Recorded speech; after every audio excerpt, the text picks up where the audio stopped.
दोस्तों, तोरई की खेती अगर सही समय पर की जाए तो काफी कम समय में ये आपको काफी शानदार उत्पादन देकर जाती है। और अगर इसकी खेती ऑफ सीजन में की जाए तो ये आपको काफी अच्छे मंडी रेट भी देकर जा सकती है। यानी कि काफी कम समय में तोरई की खेती करके आप काफी शानदार प्रॉफिट निकाल सकते हैं। तो आज के इस वीडियो में हम बात करेंगे तोरई की सफल वैज्ञानिक खेती के बारे में, यानी कि 12 महीने में कौन कौन से समय पर आप तोरई लगा सकते हैं और कौन कौन से समय पर अगर आप तोरई लगाते हैं तो आपको इससे मंडी भाव काफी शानदार मिलते हैं। यानी कि 12 महीने में कौन से महीने की कौन सी तारीख तक अगर आप तोरई लगाते हैं तो सबसे ज्यादा मंडी रेट आपको इससे मिल सकते हैं। और तोरई की खेती करने का सही तरीका कौन सा है, और अगर बारिश के दिनों में अगर आप तोरई लगाना चाहते हैं तो कौन कौन सी सावधानियां रखनी चाहिए, लगाने का सही तरीका कौन सा है, कौन कौन से रोग आ सकते हैं, कितने आपको इससे मंडी भाव मिल सकते हैं और कितना इससे आप प्रॉफिट निकाल सकते हैं। कंप्लीट जानकारियां आज के इस वीडियो में आपको मिलने वाली है। तो आज का वीडियो आपको पूरा वॉच करना है। चैनल पे नए हैं या सब्सक्राइब नहीं किया है तो चैनल को सब्सक्राइब कर दीजिए और साथ में बेल आइकन भी प्रेस कर दीजिएगा ताकि समय समय पे आपको खेतीबाड़ी से रिलेटेड वीडियोस मिलते रहे। नमस्कार दोस्तों, मेरा नाम है सुरेश और आप देख रहे हैं खेत किसान झुंझुनू। दोस्तों, सबसे पहले हम बात करेंगे तोरई की खेती करने का सही समय कौन सा है। अगर आपको तोरई की खेती से अच्छा उत्पादन लेना है और अच्छे मंडी भाव लेने हैं तो सबसे ज्यादा डिपेंड इसी पे करता है कि आप तोरई कब लगा रहे हैं। अगर आप सही समय पर तोरई की खेती करेंगे तभी आपको तोरई की फसल से अच्छा उत्पादन मिलेगा और तभी आपको अच्छे मंडी प्राइस मिलेंगे। क्योंकि सीजन के हिसाब से अगर बाकी किसान जिस समय पर तोरई लगा रहे हैं उसी समय पर अगर आप तोरई की बुआई करेंगे तो आपको मंडी रेट उतने ज्यादा नहीं मिलेंगे जितने आपको मिलने चाहिए। या फिर अगर आप तोरई की बुआई ऐसे समय पर कर देते हैं, आने वाले दिनों में आपको मंडी रेट तो अच्छे मिल सकते हैं लेकिन तोरई से आपको उत्पादन नहीं मिलता है।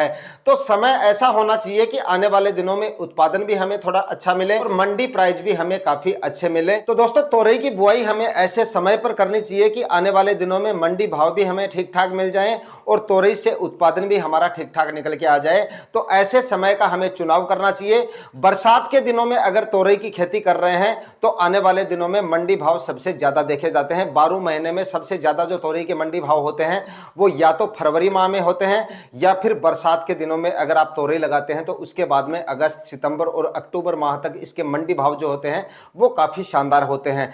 तो अगर आप इसकी खेती करना चाहते हैं तो जून माह के पहले सप्ताह से लेकर और उसके बाद में अगस्त माह तक आप कभी भी तोरई लगा सकते हैं। उसके बाद अगर आप लगाते हैं तो उत्पादन उतना ज्यादा हमें नहीं मिलता है क्योंकि बाद में टेम्परेचर जो है वो काफी ज्यादा डाउन आ जाते हैं, सर्दियां शुरू हो जाती हैं और लंबे समय तक हमें उत्पादन नहीं मिलता, यानी ज्यादा समय तक उत्पादन नहीं मिल पाता है अगस्त के बाद में अगर आप लगाते हैं। तो कहने का मतलब है कि जून माह से लेकर और अगस्त तक आप तोरई की बुआई कर सकते हैं। जो किसान भाई जून माह में और उसके बाद में 15 जुलाई तक तोरई की बुआई कंप्लीट कर लेते हैं उनको इसके मंडी रेट सबसे ज्यादा मिलते हैं। और उसके बाद में अगस्त माह में लगाते हैं तब भी इसके मंडी भाव जो है नवंबर अक्टूबर तक काफी ठीक ठाक रहते हैं। कहने का मतलब है कि बरसाती दिनों में अगर आप तोरई की बुआई करते हैं तो इसके मंडी रेट सबसे ज्यादा देखे जाते हैं। हालांकि बरसात में अगर आप इसकी खेती कर रहे हैं तो आपको बहुत सारी सावधानियां जरूर रखनी पड़ेंगी, बहुत सारी आपको इसकी केयर करनी पड़ेगी, तभी आपको इससे उत्पादन मिलेगा और तभी आपको इसके मंडी भाव अच्छे मिलेंगे। इस पर हम थोड़ा सा आगे बात करेंगे कि बरसाती दिनों में अगर आप तोरई की खेती कर रहे हैं तो आपको कौन कौन सी सावधानियां रखनी है, किस तरह से आपको तोरई की बुआई करनी है। और उसके बाद में अगर आप इसकी खेती कर रहे हैं गर्मियों के लिए, अगर आप इसकी खेती कर रहे हैं तो दिसंबर माह में आप इसकी बुआई कर सकते हैं। 15 नवंबर के बाद में मतलब आप इसकी बुआई शुरू कर सकते हैं। 15 नवंबर से लेकर पूरे दिसंबर माह में आप इसकी बुआई कर सकते हैं। उसके बाद में जनवरी माह में भी कर सकते हैं और पूरे फरवरी माह में भी आप तोरई की बुआई कर सकते हैं। लेकिन फरवरी माह में अगर आप तोरई की बुआई करते हैं तो आने वाले दिनों में मंडी भाव कैसे मिलेंगे, डाउन रहेंगे, अप रहेंगे। हो सकता है कि फरवरी में अगर आप इसकी खेती करेंगे तो मंडी भाव आपको उतने अच्छे नहीं मिल पाए। लेकिन 15 नवंबर से लेकर और दिसंबर माह तक इसकी बुआई अगर आप कंप्लीट कर लेते हैं तो आने वाले दिनों में मंडी रेट आपको काफी ठीक ठाक मिल जाते हैं। तो ये तो हो गई तोरई की खेती करने के सही समय की बात। लेकिन दोस्तों, अगर फिलहाल आप तोरई की बुआई करने की सोच रहे हैं या तोरई की खेती करना चाहते हैं तो आपके पास काफी समय पड़ा है। तैयारियां अभी से आप शुरू कर सकते हैं और जून माह के पहले सप्ताह से ही आप तोरई की बुआई शुरू कर सकते हैं। अगर आप ऐसे एरिया में रहते हैं जहां पर टेम्परेचर काफ़ी ज़्यादा है, हीट वेव जैसी कंडीशन बनी रहती है जून माह के पहले सप्ताह में, तो आप 2-5 दिन का इंतजार कर सकते हैं। बाकी आप जून माह के पहले सप्ताह से ही आप इसकी बुआई शुरू कर सकते हैं। जून माह में अगर आप इसकी खेती करेंगे तो आने वाले दिनों में मंडी रेट आपको सबसे ज्यादा मिलेंगे। आने वाले दिनों में काफी अच्छे मंडी रेट मिलेंगे और काफी अच्छा उत्पादन आपको तोरई की फसल देकर जा सकती है। अब बात करेंगे, अगर आप जून में इसकी खेती कर रहे हैं तो आपको किस तरह से जमीन की तैयारियां करनी है, किस तरह से आपको कौन कौन से खाद उर्वरक काम में लेने हैं, कौन सी विधि से आपको इसकी खेती करनी है, क्योंकि बारिश के दिनों में तोरई की फसल में जो है बीमारियां वगैरह बहुत ज्यादा आती हैं, सावधानियां भी आपको बहुत सारी रखनी पड़ती हैं। तो कौन सी विधि से आपको इसकी खेती करनी है, कौन कौन सी बीमारियां आती हैं, इनके बारे में भी हम बात करेंगे। तो दोस्तों, जून माह में या बरसाती सीजन में आप तोरई लगाना चाहते हैं तो सबसे पहले आपको तैयारियां जो है वो अभी से शुरू कर देनी है। यानी कि लगाने से करीब 15 दिन पहले आप एक गहरी जुताई मिट्टी पलटने वाले हल से करके और अपनी जमीन को 15 दिन के लिए खाली छोड़ देना है। क्योंकि दोस्तों, आप चाहे तोरई लगाएं या किसी भी तरह की फसलें लगाएं, किसान भाइयों को यह चीज जरूर करनी चाहिए, गर्मियों में अपनी जमीन की गहरी जुताई करके करीब 15 से 20 दिन या महीने भर के लिए जमीन को खाली जरूर छोड़ना चाहिए, ताकि जमीन का सोलराइजेशन काफी अच्छे तरीके से हो, ताकि बाद में बारिश के दिनों में आपने कोई भी फसल अगर लगा रखी है, अधिक बारिश वगैरह अगर गिर रहा है, नमी अगर ज्यादा हो रही है आपकी जमीन में, तो फंगस जैसी समस्याएं आपको कम से कम देखने को मिलेंगी। और दूसरी बात, यहाँ पर अगर जब बारिश ज्यादा होती है, जल भराव की समस्याएं अगर आपके प्लॉट में ज्यादा हो रही है, तो आपने अगर गहरी जुताई करके छोड़ा है तो वो जल भराव की समस्या भी आपको जो है वो कम से कम देखने को मिलेगी। तो कहने का मतलब है, जब भी आप फसलें लगाएं, गर्मियों में एक बार आपको गहरी जुताई करके अपनी जमीन को खाली जरूर छोड़ना है।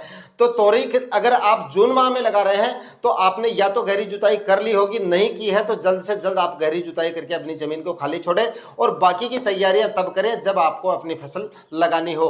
बात करें आगे जमीन की तैयारियों के बारे में, जब आपको फसल लगानी हो तो उस समय पर आपको क्या करना है, सबसे पहले 2 से 3 जुताई मिट्टी पलटने वाले हल से करनी है। यानी कि एक जुताई आप कल्टीवेटर से जरूर करें, उसके बाद एक जुताई आप रोटावेटर से कर सकते हैं और एक जुताई आप जो है हेरो से कर सकते हैं। इस तरह से कम आपको 3 जुताइयां करनी है। जुताई जितनी अच्छी करेंगे, जितनी ज्यादा करेंगे, मिट्टी को जितना आप भुरभुरा बनाएंगे, मतलब जमीन को आप जितना अच्छे से तैयार करेंगे, उपज आपको उतनी ही ज्यादा मिलेगी, बीमारियां आपको कम से कम देखने को मिलेगी। क्योंकि भाई बारिश के सीजन में अगर आप सब्जियां लगा रहे हैं, किसी भी तरह की सब्जियां लगा रहे हैं, तो फंगस वगैरह की समस्याएं जो है वो बहुत ज्यादा देखने को मिलती हैं। तो इस तरह से आपको जमीन की तैयारियां करनी है।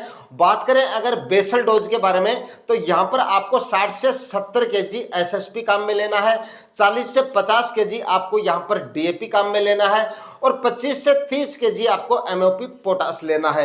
इन तीनों खादों को आपको अपने खेत में बिखेर देना है। ये आपको आखिरी कल्टीवेशन से पहले बिखेरना है। यानी कि जमीन की तैयारियां शुरू करने से पहले आप एक जुताई जैसे आप हेरो से कर रहे हैं, दूसरी जुताई आपने कल्टीवेटर से कर दी है, उसके बाद में आखिरी जुताई होने से पहले आपको बेसल डोज डालने हैं और उसके बाद में आपको आखिरी जुताई करनी है। या आप सीधा जो खाद उर्वरक होते हैं वो सीधा अपने बेड में भी डाल सकते हैं, जैसा कि आप वीडियो में देख पा रहे हैं। बेड प्रिपरेशन करते समय बेड राइजर या बेड मेकर की सहायता से जब आप बेड बना रहे होते हैं, उस समय पर आप जितने भी रासायनिक बेसल डोज आपने तैयार किए हैं वो सीधे आप बेड में भी डाल सकते हैं। इससे क्या होगा, जो भी आप खाद उर्वरक डाल रहे हो प्लांट को लास्ट तक अच्छी मात्रा में मिलते रहेंगे और आपके बेसल डोज की जो है बचत भी होगी, यानी कम मात्रा में आपको देना पड़ेगा। दूसरा, गोबर की खाद की बात करें तो यहां पर आपको 3 से 4 ट्राली सड़ी हुई गोबर की खाद जो है वो पहली जुताई से पहले ही आपको डाल देना है। यानी कि गहरी जुताई जब आप कर रहे हैं उसके बाद में आप जो है जब जमीन की तैयारियां शुरू करें उस समय पर 4 से 5 ट्राली या 3 से 4 ट्राली सड़ी हुई अच्छी मात्रा में जो है अच्छी तरीके से सड़ी हुई गोबर की खाद होनी चाहिए। कच्चा गोबर डालेंगे तो मैंने आपको बताया कि बारिश के दिनों में फंगस की समस्या आपको देखने को मिल सकती है। कच्चा गोबर बिल्कुल भी नहीं होना चाहिए। सड़ी हुई गोबर की खाद आपको पहली जुताई के समय डाल देना है। उसके बाद में आप 2 जुताई और करें और उसके बाद में आखिरी जुताई से पहले बेसल डोज डालें या बेड तैयार करते समय आपको जो है बेसल डोज अपने डाल सकते हैं। दोस्तों, अब बात कर लेते हैं तोरई की खेती के लिए बेड प्रिपरेशन के बारे में, यानी कि बेड से बेड की दूरी आपको कितनी रखनी है और बेड की साइज आपको क्या रखनी है। तो अगर बारिश के दिनों में अगर आप तोरई की खेती कर रहे हैं तो बेड से बेड की जो दूरी है वो आपको रखनी है 6 से 7 फीट और यहाँ पर आपको बेड की जो चौड़ाई रखनी है वो रखनी है 3 फीट और बेड की जो ऊंचाई है वो आपको रखनी है 1 फीट। इस तरह से आपको बेड जो है वो अपने तैयार कर लेने हैं। बेड आप बेड मेकर या बेड राइजर की सहायता से बना सकते हैं, लेकिन आप बारिश के सीजन में तोरई की खेती कर रहे हैं तो कम से कम आपको 6-7 फीट की दूरी जरूर रखनी है। क्योंकि अगर आप सर्दियों में इसकी खेती कर रहे हैं, गर्मियों के लिए अगर तोरई लगा रहे हैं तो आप 5-6 फीट की दूरी पे भी बेड बना सकते हैं, लेकिन बरसाती सीजन के लिए अगर आप तोरई लगा रहे हैं तो कम से कम 6 से 7 फीट की दूरी आपको जरूर मेंटेन करनी है, क्योंकि बरसात के सीजन में लताओं की जो साइज होती है वो काफ़ी ज़्यादा हो जाती है, प्लांट जो है वो काफ़ी हैवी और काफ़ी ज़्यादा फैल जाता है। तो बारिश के सीजन में आपको इस तरह से दूरी मेंटेन करके अपने बेड प्रिपरेशन का कार्य पूरा करना है। बेड की दूरी अगर आप कम रखेंगे तो आपको बीमारियां ज़्यादा देखने को मिलेंगी। तो 6 से 7 फीट की दूरी पे बेड बनाएं और बेड की चौड़ाई जैसा कि मैंने आपको बता दिया 3 फीट रखें और ऊंचाई जमीन से बेड की जो है 1 फीट तक रख सकते हैं। इस तरह से आपको बेड बनाने हैं। प्लास्टिक मल्च की दोस्तों बात करें तो प्लास्टिक मल्च आप बारिश के सीजन में तोरई लगा रहे हैं तब भी आप लगा सकते हैं, या फिर आप सर्दियों में तोरई लगा रहे हैं, गर्मियों के लिए तोरई लगा रहे हैं तब भी आप प्लास्टिक मल्च काम में ले सकते हैं। प्लास्टिक मल्च आप 21 माइक्रोन से लेकर और 25 माइक्रोन तक प्लास्टिक मल्च काम में ले सकते हैं। 25 माइक्रोन से हैवी प्लास्टिक मल्च आपको लेने की जरूरत नहीं है। इस तरह से आप प्लास्टिक मल्च लगाकर और अपने बीजों की बुआई कर सकते हैं। बात करें तोरई की उन्नत किस्मों के बारे में तो सबसे पहले मैं बात करूंगा, यहां पर आपको जो है ईस्ट वेस्ट कंपनी की नागा वैरायटी आती है। तोरई की सबसे अच्छी और सबसे दमदार वैरायटी है। काफ़ी सालों से मैं इसका इस्तेमाल कर रहा हूँ, काफ़ी सालों से इसको मैं लगा रहा हूँ, काफ़ी अच्छा रिजल्ट है। फल की साइज भी अच्छी है, फल की क्वालिटी भी आपको मिलेगी, क्योंकि दोस्तों तोरई एक ऐसी फसल है, फल की क्वालिटी जितनी अच्छी होगी मार्केट में आपको प्राइस उतने ही ज़्यादा मिलेंगे। तो यहाँ पर जो भी मैं आपको वैरायटियाँ बता रहा हूँ ऐसी वैरायटियाँ बता रहा हूँ, फल की डिमांड जो है मार्केट में उनकी बनी रहती है। यानी कि फल का जो कलर है इस वैरायटी का गहरा हरा और चमकदार एकदम आकर्षक कलर मिलेगा। मार्केट में देखते ही आपको जो है आपकी तोरई बिक जाएगी। यानी फल की क्वालिटी भी काफ़ी अच्छी है और उत्पादन भी इससे आपको काफ़ी अच्छा मिल जाएगा। नंबर 2 पर दोस्तों आप क्लाउज कंपनी की विनायक वैरायटी का सिलेक्शन कर सकते हैं। काफ़ी अच्छी और काफ़ी शानदार वैरायटी है। फल की क्वालिटी भी इसकी काफी अच्छी है और उत्पादन भी इससे आपको काफी अच्छा मिल जाएगा। तो यहां पर आप क्लाउज की विनायक वैरायटी का सिलेक्शन कर सकते हैं। नंबर 3 पर आप जो है सकाटा कंपनी की 8344 वैरायटी आती है। यह भी काफी शानदार और काफी अच्छी वैरायटी है, इसको भी मैंने लगाया है। इसका भी काफी अच्छा रिजल्ट है, फल की क्वालिटी भी काफी अच्छी है और उत्पादन भी इससे आपको काफी अच्छा मिल जाएगा। तो 3 वैरायटियां मैंने आपको बताई है, तीनों एक से बढ़कर एक वैरायटी है। जो भी आपको अपने एरिया में मिल जाए उसी वैरायटी का सिलेक्शन कर सकते हैं। अब बात कर लेते हैं दोस्तों तोरई की खेती करने का सही तरीका कौन सा है। अगर आप बरसात के दिनों में तोरई लगा रहे हो तब आपको इसकी खेती मंडप विधि से करनी चाहिए अथवा मचान विधि से आप इसकी खेती करेंगे, तभी आपको अच्छा उत्पादन मिलेगा और तभी आपको अच्छे मंडी भाव मिलेंगे। क्योंकि बरसात के दिनों में आपको मंडप विधि से ही इसकी खेती करनी जरूरी है, क्योंकि अगर आप लताओं को जमीन पर रखेंगे, तारबास बंधाई करके ऊपर अगर आप नहीं चढ़ाएंगे तो ना तो आपको फल की क्वालिटी अच्छी मिलेगी और ना ही आपको अपने प्लांट जो है वो हेल्दी मिलेंगे। प्लांट आपके बीमार हो जाएंगे, बीमारियां उनमें सबसे ज्यादा आपको देखने को मिल सकती हैं अगर आप जमीन पे लताओं को रखेंगे। क्योंकि बरसात के दिनों में अधिक बारिश होने की वजह से या मॉइस्चर अधिक होने की वजह से आपकी लताओं में फंगस या सड़न जैसी समस्याएं देखने को मिल सकती है और फल की क्वालिटी भी आपकी खराब हो सकती है। तो आप जो है तोरई की खेती अगर बरसात के दिनों में कर रहे हैं, जून माह में अगर तोरई लगा रहे हैं तो मंडप विधि से इसकी खेती करें। मंडप किस तरह से तैयार करना है वो मैं आपको यहाँ पर बता देता हूँ। इसके लिए आपको कौन कौन सी सामग्री चाहिए, कौन कौन सी आपको चीजों की जरूरत पड़ने वाली है और कौन से समय पे आपको मंडप तैयार करना है। बीजों की बुआई होने के 15 से 20 दिन बाद में आपको अपना मंडप जो है वो तैयार कर लेना चाहिए या तैयारियां मंडप की शुरू कर देनी चाहिए।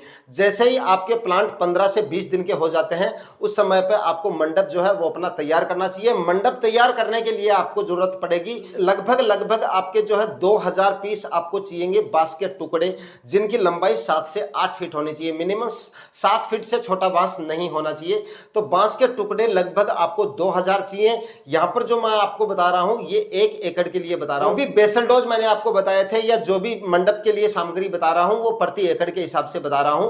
तो 1 एकड़ में अगर आप मंडप तैयार कर रहे हैं तो लगभग 2000 बांस के टुकड़ों की जरूरत पड़ेगी, जिनकी लंबाई 7 से 8 फीट हो। उसके बाद में आपको जरूरत पड़ेगी धागों की। धागे भी आपको खरीदने पड़ेंगे, क्योंकि शुरुआती अवस्थाओं में प्लांट की लताओं को ऊपर चढ़ाने के लिए आपको धागों का ही सहारा लेना पड़ेगा। तो यहाँ पर आपको धागों की जरूरत पड़ेगी। उसके बाद में आपको जरूरत पड़ेगी प्लास्टिक की रस्सी की। प्लास्टिक की रस्सी आपको लगभग 25 20-25 केजी आपकी लग जाएगी, तो 20 से 25 केजी आप प्लास्टिक की रस्सी काम में ले सकते हैं। प्लास्टिक की रस्सी आपको वहीं पर मिलेगी जहां से आप प्याज वगैरह के लिए प्लास्टिक के कट्टे या फिर प्लास्टिक के बैग खरीदते हैं सब्जियों वगैरह के लिए, वहीं पर आपको प्लास्टिक की रस्सी मिल जाएगी। ये आपको खरीदनी पड़ेगी लगभग 20 से 25 केजी बंधाई करने के लिए। और उसके बाद में मंडप को ऊपर आखिरी सपोर्ट देने के लिए आपको यहां पर एक वायर की जरूरत भी पड़ेगी, वो वायर भी आपको खरीदना पड़ेगा। तो इस तरह से आपको ये सामग्रियां खरीदनी पड़ेंगी। मंडप तैयार करने के लिए बांस से बांस की दूरी में आपको बता देना हो, बांस से बांस की दूरी जो है वो आपको लगभग 15 फीट तक रखनी है। और बांस को आपको बेड के बीच में रोप देना है। जो आपने बेड तैयार किए हैं उन्हीं के बीच में आपको जो बांस की है वो रुपाई करनी है। और लगभग 1 से 1.5 फीट आपको जमीन के अंदर जो है बांस को गड़ा देना है। और ऊपर जो है बांस लगभग 6.5 से लेकर 7 फीट आपका बांस ऊपर रहना चाहिए। यानी आपके मंडप की जो हाइट है वो लगभग 6.5 से लेकर 7 फीट होनी चाहिए, ताकि हार्वेस्टिंग और फसल का रख रखाव करते समय आपको घूमने फिरने में दिक्कत ना हो। तो लंबाई में तो आप बांस से बांस की दूरी 15 फीट रख सकते हैं। और चौड़ाई में जो है आप जो आपने बेड बनाए हैं उसी हिसाब से चौड़ाई रखनी है। जैसे आपने 6-6 फीट की दूरी पे बेड बनाया है तो बांस से बांस की दूरी 6 फीट रखनी है, या 7-7 फीट की दूरी पे अगर आपने बेड बनाया है तो बांस से बांस की दूरी आपको 7 फीट रखनी है। इस तरह से आपको मंडप तैयार करना है। जैसे ही आपकी फसल, तोरई की फसल जो है वो लताएं छोड़नी शुरू करे, उसी समय पर आपको धागों से बंधाई करके और लताओं को ऊपर चढ़ा देना है। इस तरह से आप बारिश के दिनों में इसकी खेती कर सकते हैं। अदरवाइज अगर आप सर्दियों में इसकी खेती कर रहे हैं, यानी कि गर्मियों के लिए अगर आप दिसंबर, जनवरी या फरवरी माह में तोरई लगा रहे हैं, तब आपको तारबांस बंधाई की जरूरत नहीं पड़ेगी, जमीन पर ही आप इसकी खेती कर सकते हैं। दोस्तों अब बात करेंगे बरसात के दिनों में तोरई की फसल में आने वाले मुख्य रोग और उनकी रोकथाम के बारे में। तो भाई अगर बारिश के दिनों में आप तोरई लगा रहे हो तो उसमें सबसे ज्यादा जो रोग आता है वो फंगस से रिलेटेड रोग जो होते हैं वो ज्यादा आते हैं, जो कि पत्तों पर आपको देखने को मिलेंगे। यानी ब्लाइट जैसी समस्या है वो आपको ज्यादा देखने को मिलती है, क्योंकि अधिक बारिश या अधिक मॉइस्चर होने की वजह से इस तरह की बीमारियां आपको ज्यादा देखने को मिलेगी। और उसके बाद में रस चूसने वाले जो कीट होते हैं बारिश के दिनों में, उनका अटैक भी इसमें बहुत ज्यादा देखा जाता है। तो इसके लिए शुरुआती दिनों से ही आपको जो है प्रिवेंटिव में ही स्प्रे लेके चलना है, तभी आप इसकी अच्छे से रोकथाम कर पाएंगे। शुरुआती दिनों में आप जैसे ही आपकी फसल 15 से 20 दिन की हो जाए अथवा बारिश होनी शुरू हो जाए, उसी समय से आप जो है स्प्रे निकाल सकते हैं। अदरवाइज अगर बारिश नहीं हो रही है तो आप स्प्रे में थोड़ा सा डिले भी कर सकते हैं। जैसे आपने तोरई की अगेती फसल लगाई है, जून माह में अगर फसल लगा ली है और 15-20 दिन की आपकी फसल हो चुकी है और अभी तक बारिश वगैरह नहीं हो रही है, मॉइस्चर अगर नहीं बढ़ा है, तब आप स्प्रे में थोड़ा सा डिले भी कर सकते हैं। अदरवाइज आपको समय समय पर स्प्रे लेने पड़ेंगे। पहले स्प्रे में आप ले सकते हैं, इंसेक्टिसाइड की बात करें तो थाइमाथोक्सम 25% WG ले सकते हैं, जिसमें आप धानुस्टिन जो कार्बेंडाजिम 50% आता है, जो फंगिसाइड आता है, वो आप इसके साथ में काम में ले सकते हैं। उसके बाद में जब आपकी फसल महीने 1.5 महीने की हो जाती है तो अगले स्प्रे की बात करें तो अगले स्प्रे में यहाँ पर आपको जो फंगिसाइड है वो थोड़ा सा हैवी लेना पड़ेगा।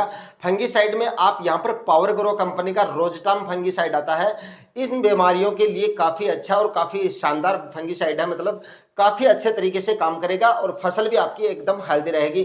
किसी भी तरह का फंगस जनित रोग आपको देखने को नहीं मिलेगा। जिसके अंदर टेबुकोनाजोल और एजेक्स्ट्रोबिन होता है, ये आपको काम में लेना है। और इसके साथ में इंसेक्टिसाइड की बात करें तो यहाँ पर आप एमिडाक्लोप्रिड काम में ले सकते हैं 70%, जो कि SL फॉर्म या WG फॉर्म में भी आपको मिल जाता है। जो भी आपको मिल जाए वो आप काम में ले सकते हैं। दोस्तों इसके बाद में जब आपकी तोरई की फसल फ्रूटिंग अवस्था में आ जाती है, इस समय पर आपको इंसेक्टिसाइड चेंज करने पड़ेंगे, क्योंकि आपकी तोरई की फसल जैसे ही फ्रूटिंग अवस्था में आती है तो उस समय पर फ्रूट फ्लाई का अटैक जो है वो भी होने लगता है। ये आपको देख लेना है। जरूरी नहीं है कि आपकी फसल में होगा या नहीं होगा, लेकिन अगर आपकी फसल में फ्रूट फ्लाई का अटैक हो जाता है तब आपको क्या करना है, यहां पर जो है बायर कंपनी की सोलोमोन, जो कि मैंने आपको तरबूज के लिए बताया था, वही इंसेक्टिसाइड यहां पर आप काम में ले सकते हैं अगर फ्रूट फ्लाई का अटैक आपको बढ़ता हुआ दिखाई दे रहा है। वरना आप फेरोमोन ट्रैप या फिर फल मक्खी ट्रैप जो आते हैं वो लगाकर भी काम चला सकते हैं, अगर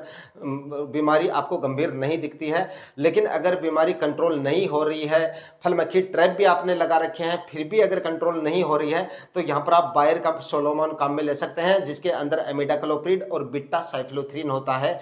ये आप काम में ले सकते हैं। इसका जो डोज है वो आपको 7 से 8 ml प्रति 15 लीटर स्प्रे टैंक के हिसाब से रखना है। और इसके साथ में जो फंगिसाइड आपको काम में लेना है वो आप बायर का ही एंट्राकोल काम में ले सकते हैं, जिसके अंदर प्रोपिनेब होता है। 70% WP फॉर्म में आपको ये मिल जाता है। तो इस तरह से तोरई की फसल में आने वाली बीमारियों को आप कंट्रोल कर सकते हैं। तो दोस्तों आज के वीडियो में तोरई की खेती के बारे में संपूर्ण जानकारियां मैंने आपको देने की कोशिश की है। फिर भी अगर आपके कुछ डाउट्स हैं तो आप कमेंट करके पूछ सकते हैं। आज के वीडियो में इतना ही। वीडियो में दी गई जानकारियां अच्छी लगी तो वीडियो को लाइक शेयर जरूर कर दीजिएगा। मिलते हैं किसी नए वीडियो में नए टॉपिक के साथ, तब तक के लिए जय हिंद, वंदे मातरम।